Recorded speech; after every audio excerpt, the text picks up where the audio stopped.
Bienvenue au Sensor Studio qui va briser le mur du bon sens. Nous allons vous transmettre rapidement les nouvelles des manifestations en Iran. À Karaj, à l'ouest de Téhéran, Iran, des manifestants ont surpris un membre des gardiens de la révolution inattentif et se sont emparés de son fusil. C'est Téhéran.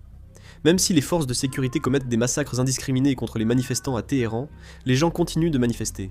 C'est Téhéran. Selon Iran International, les forces de sécurité iraniennes ont tiré gaz lacrymogènes et balles en caoutchouc sur les familles des victimes lors des manifestations nocturnes, dimanche, au mausolée de Zahra à Behesht, Téhéran. C'est Kermanshah.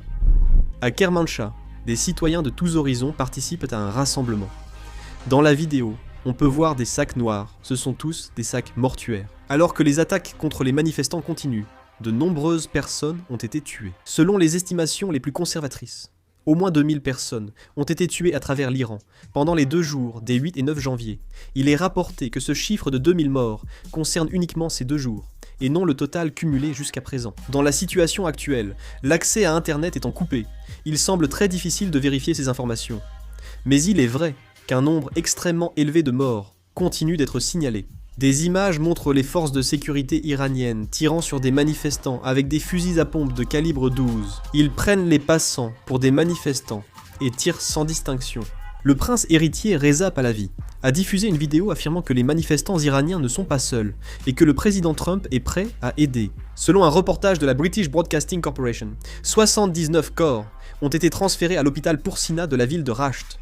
Comme la morgue de l'hôpital était pleine, les corps ont dû être déplacés ailleurs. Selon un employé de l'hôpital, les autorités ont exigé des familles endeuillées environ 7000 $, soit environ 10 millions de won, pour leur remettre les corps, afin de pouvoir les enterrer. L'Iran a menacé de frapper les bases américaines au Moyen-Orient, les routes maritimes régionales et Israël si les États-Unis l'attaquaient, selon le président du Parlement iranien. L'Iran a sollicité l'aide de milices irakiennes, dont le Hezbollah, pour réprimer les manifestations. D'après Tasnim, 109 membres des forces de sécurité ont été tués dimanche lors des manifestations nationales. Le ministère de l'Intérieur a indiqué un apaisement des émeutes, tandis que le procureur général a menacé les fauteurs de troubles de la peine de mort. Le président Massoud d'Iran a imputé les troubles actuels à des terroristes étrangers, affirmant qu'ils incendient marchés, mosquées et sites culturels.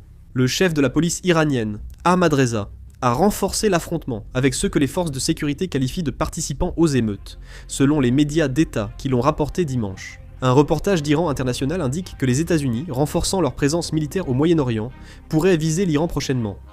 Cependant, des informations contradictoires circulent sur leurs actions.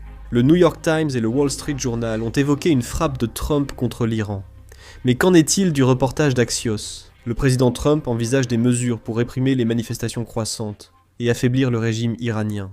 Il a indiqué que les cyberattaques, opérations d'influence, missions spéciales et déploiements de porte-avions sont actuellement privilégiés. L'armée israélienne surveille de près les manifestations antigouvernementales en Iran, entrées dans leur 3e semaine. Le porte-parole a affirmé que les forces de défense israéliennes sont prêtes à répondre par la force pour protéger le peuple israélien. Lufthansa, Aegean, Qatar Airways, China Southern Airlines et plusieurs autres compagnies aériennes internationales ont annulé leurs vols à destination de l'Iran. Si d'autres informations nous parviennent, je réaliserai une vidéo et la mettrai en ligne. La vidéo se termine ici. Merci.